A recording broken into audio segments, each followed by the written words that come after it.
We look at the Middle East. I think it's about time we stop, those of us who support, as most of us do, Israel in this body, for apologizing for our support for Israel. There's no apology to be made. None. It is the best $3 billion investment we make.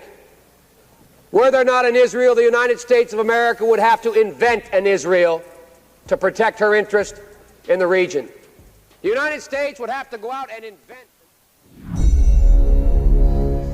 Joe Biden adalah politikus karir yang panjang, lebih dari 40 tahun pengalamannya. Dia adalah Partai Demokrat sejati. Puncak karirnya adalah 2 kali jadi wakil presiden selama 8 tahun dan kali ini dia menjadi presiden Amerika yang ke-46. Di tahun 1986, dia pernah berbicara di Kongres dengan sangat jelas akan langkahnya ke depan terhadap Israel. Dan video di awal tadi ada kalimat bahwa Israel adalah the best investment we make, adalah $3 triliun investasi terbaik yang Amerika lakukan. Ini angka yang gila untuk nilai $3 triliun di tahun 1980-an, di mana saat ini 4 tahun ke depan anggaran perang Amerika itu $3 triliun juga. Tapi ini tahun ini, dan di tahun 1986 angka gila tersebut. Katanya jika tidak ada Israel, Amerika tetap harus buat Israel untuk melindungi American interest. Apa sih interestnya Amerika? Interest Amerika adalah mengendalikan energi negara-negara Arab, mengendalikan minyak bumi dan gas negara-negara Arab. Amerika harus menciptakan Israel. Biaya $3 triliun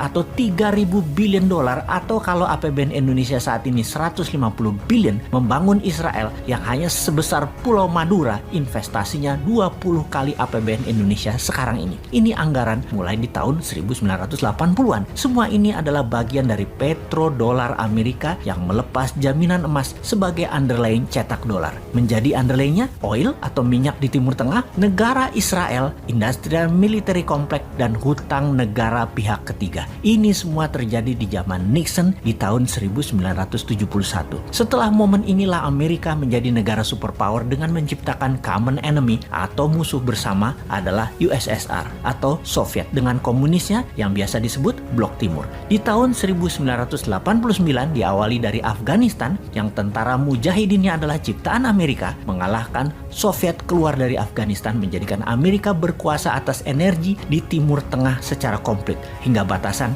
Afghanistan dan Pakistan. Di tahun 1991, rubuhlah Soviet Union dipuncaki dengan rubuhnya tembok Berlin. Gorbachev kala itu, petinggi Soviet, membuat gerakan perestroika dan glasnostnya membuat Soviet pecah dan Rusia menjadi negara bergaya baru. Tidak puas dengan langkah mengalahkan Soviet, Amerika berlanjut membelah 16 negara Balkan seperti Kosovo, Bosnia, dan banyak negara lagi di selatan Rusia yang ujung-ujungnya pakai nama Istan-Istan. Negara Istan-Istan yang kaya akan minyak semua saat ini sudah di tangan Amerika. Amerika secara kendali atas produsen minyak, distribusi minyak, hingga saat ini masih memegang 80% cadangan minyak dunia. Strategi berikutnya adalah membangun market dan membangun kebutuhan atas minyak bumi dengan menciptakan negara produsen untuk produk murah dan retail. Negara itu yang dilirik adalah Tiongkok. Tahun 1984, Ronald Reagan dan Deng Xiaoping menandatangani treaty atau perjanjian penting di mana Amerika akan invest dengan nilai yang sangat besar hingga $1 triliun dengan mensyaratkan demokrasi masuk Tiongkok. Deng Xiaoping mengambil keputusan berani akan mengadopsi demokrasi dalam kurun waktu 40 tahun sejak perjanjian tahun 80-an itu. Di mana kira-kira tahun 2020 inilah harusnya Tiongkok sudah menggunakan prinsip demokrasi di beberapa pemilihan kepala daerah. Oke, kita lompati sebentar. Yang didemokratisasi oleh Xi Jinping saat ini adalah demokratisasi talent. Oke, apa itu demokrasi talent? Kita bahas di lain kesempatan ya. Sebentar, kita kembali ke serangan tidak berperi kemanusiaan di ujung Ramadan dari pasukan Israel yang sejauh ini Amerika menganggap tidak masalah, di mana seluruh dunia tidak perlu beragama Islam untuk mengatakan apa yang Israel lakukan terhadap jamaah di Masjid Al-Aqsa adalah tindakan inhumanity atau tindakan biadab, tidak berperi kemanusiaan. Kita, kaum Newman menentang semua tindakan tidak berperi kemanusiaan tersebut dan melawan.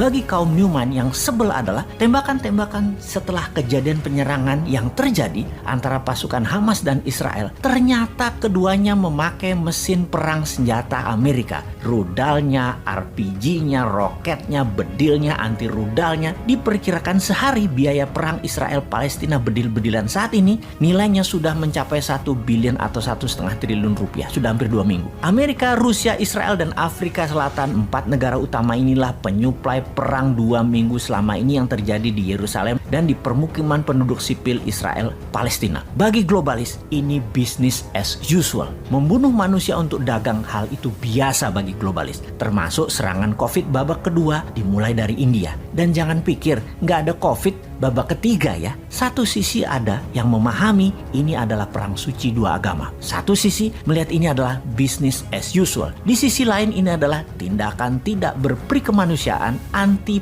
pro-life. Di sisi lain banyak bingung, wondering what happened seperti negara tetangga. Sehingga keputusannya salah terus untuk kemajuan bangsa dan negaranya yang dikelolanya.